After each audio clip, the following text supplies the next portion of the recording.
Okay, good morning, students. How are you today? I hope you're fine, always happy and healthy. Okay, usually take your keep your spirit always to study English with me, Mem Uni, every Thursday. Okay, we are going to learn about passive voice. Okay, we are talking about past tense. Past tense ya. Jadi pagi ini kita akan mempelajari passive voice tentang past tense. Okay, are you ready right now? Very good, ya. Kalau minggu lalu ada guru bahasa Inggris menjelaskan tentang present tense, maka saya menjelaskan tentang past tense, ya. Tujuannya adalah we will learn to use sentences in passive voice. Jadi, apa yang akan kita pelajari hari ini? Kita akan mempelajari bagaimana menggunakan kalimat dalam bentuk passive voice. Okay? Passive voice, what is passive voice? Ya, passive voice is a type of sentence in which the subject receives the action of the verb. Jadi passive voice itu adalah jenis subjek atau benda di mana subjek menerima tindakan dari kata kerja. Maksudnya adalah kalau dalam aktif subjek menjadi pelaku, ya, maka di passive voice objek yang akan menjadi pelaku. Tapi meskipun begitu, tindakan subjek itu berlaku untuk objek.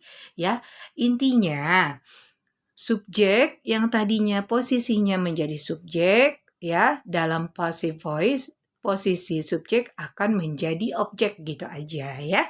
Oke, saya akan jelaskan active past tense. My mother cooked the fried chicken yesterday. My mother cooked the fried chicken yesterday. Jadi, my mother itu pelaku aksinya. Ibu saya memasak ayam goreng kemarin. Ya, ibu saya masak ayam goreng kemarin. Bagaimana kalau kita bentuk pasifnya? Passive voice itu kalimat pasif ya. In Indonesia, in bahasa, we can say kalimat pasif. The fried chicken was cooked by my mother yesterday. The fried chicken was cooked by my mother yesterday. Jadi penerima aksi diletakkan di depan, ya. Tapi posisinya dia tetap sebagai penerima, ya. Meskipun dia posisi letaknya sebagai subjek, tapi fungsinya dia tetap sebagai penerima aksi, bukan yang melakukan aksi. Beda ya pelaku aksinya. Ayam dimasak oleh ibuku, ya, kemarin. Ayam dimasak oleh ibuku kemarin. Oke, saya salah ketik. Ini yesterday, harusnya kemarin. Oke. Ya, jadi bentuk kalimat passive voice yang pertama dari subjek yang pertama adalah subjek tidak melakukan aksi tapi menerima aksi. Dalam bahasa Indonesia, kata kerjanya berawalan di. Jadi tadinya memasak, kalau dalam passive voice dimasak. Menanam jadi ditanam dan sebagainya, ya. Kalimat aktif dapat berubah menjadi kalimat pasif jika ya berbentuk kalimat transitive verb, ya. Kata kerja yang memerlukan objek langsung, misalnya read, fly, cook, watch, etc.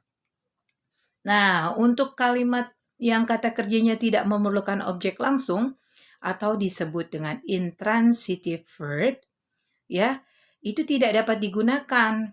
Misalnya, I go to school. Gak bisa, to school is gone by me. Saya pergi ke sekolah. Ke sekolah dipergikan oleh saya. Gak bisa, ya. Jadi ada beberapa kata kerja misalnya go, depart, run, sleep, etc. Ya, tidak bisa digunakan, ya. Oke, paham ya sampai di sini? Oke, penggunaan passive voice pada beberapa tenses. Ya, saya mengingatkan kembali apa yang sudah dijelaskan hari Selasa lalu tentang present tense. Jadi, untuk passive voice di present tense, subjeknya harus ditambahkan to be, am is are, lalu ditambahkan kata kerja bentuk ketiga, past participle, jangan lupa letakkan by kemudian objek ya. Contohnya, I buy a magazine. I buy a magazine. Ini active voice ya. Ya. Passive voice-nya gimana? A magazine is bought by me. Ya. A magazine is bought by me. Perhatikan tanda panahnya. A magazine, kita rubah posisinya menjadi subjek.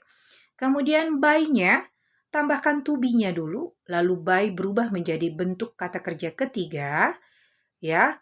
Lalu tambahkan by, di sini bukan by yang sama ya.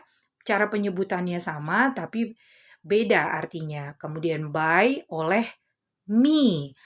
Subjek I ketika posisinya berganti menjadi objek, maka berubah pengucapannya. Bukan lagi by I, tapi by me. Oke?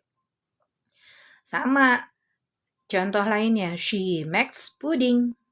Oke, pudding is made by her. Jadi makes itu tadi rubah to be-nya untuk pudding adalah is, ya. Kemudian make berubah menjadi bentuk ketiganya adalah made. Letakkan by dulu setelah kata kerja, baru rubahlah she menjadi pronouns object. Apa kata ganti objeknya untuk she adalah her, ya. Pudding is made by her. Nah, ini adalah past tense yang tadi kita akan fokus pada pembelajaran ini. Subject plus be untuk subjek. Untuk to be di past tense kita gunakan was atau were. Tetap ditambahkan kata kerja bentuk ketiga, lalu by, lalu objek. Contohnya untuk active voice, I bought a magazine. Karena past tense menggunakan kata kerja bentuk kedua, maka by menjadi bought. I bought a magazine. Rubahlah menjadi passive voice. Magazine tadinya objek, posisinya berganti menjadi subjek. A magazine, ya. A magazine, right? Oke. Oke, ini salah nih ya. Panahnya terlalu kelebihan. Oke, was a magazine berubah letaknya, kemudian was bought. Jadi harus gunakan dulu to be untuk past tense. Karena a magazine satu, maka gunakan was bought. Letakkan by setelah kata kerja bentuk ketiga. Karena bentuk ketiga dari by adalah bought juga. Bentuk kedua bought, bentuk ketiga bought, lalu tambahkan by, lalu I berubah menjadi me. Oke? Begitu juga dengan kalimat berikut ini. She made pudding. Pudding was made by her, ya. Pudding, letakkan to be untuk pudding adalah was atau were, tapi di sini adalah was. Lalu made, bentuk ketiganya juga sama, made. Letakkan by-nya, by. She menjadi objek, her, gitu ya. Oke. Nah, untuk future tense dan perfect tense, kamu boleh baca-baca karena kita akan fokus kepada past tense saja. Oke, untuk memahami passive voice, kamu nanti tonton video berikut ini. Tidak jauh berbeda dengan penjelasan saya. Semoga kamu lebih mengerti penggunaan passive voice untuk past tense, untuk sentences in the past tense ya. Untuk kalimat past tense. Oke. Ya, exercise. Change the passive voice sentences from active to passive. Jadi, kamu rubah bentuk passive ini masih dalam bentuk kalimat aktif ya, kamu rubah menjadi passive voice. Oke? Alright? Okay. So write on your book, send to WA English group WhatsApp. Hope you can do your best. See you next week. Bye. Assalamualaikum.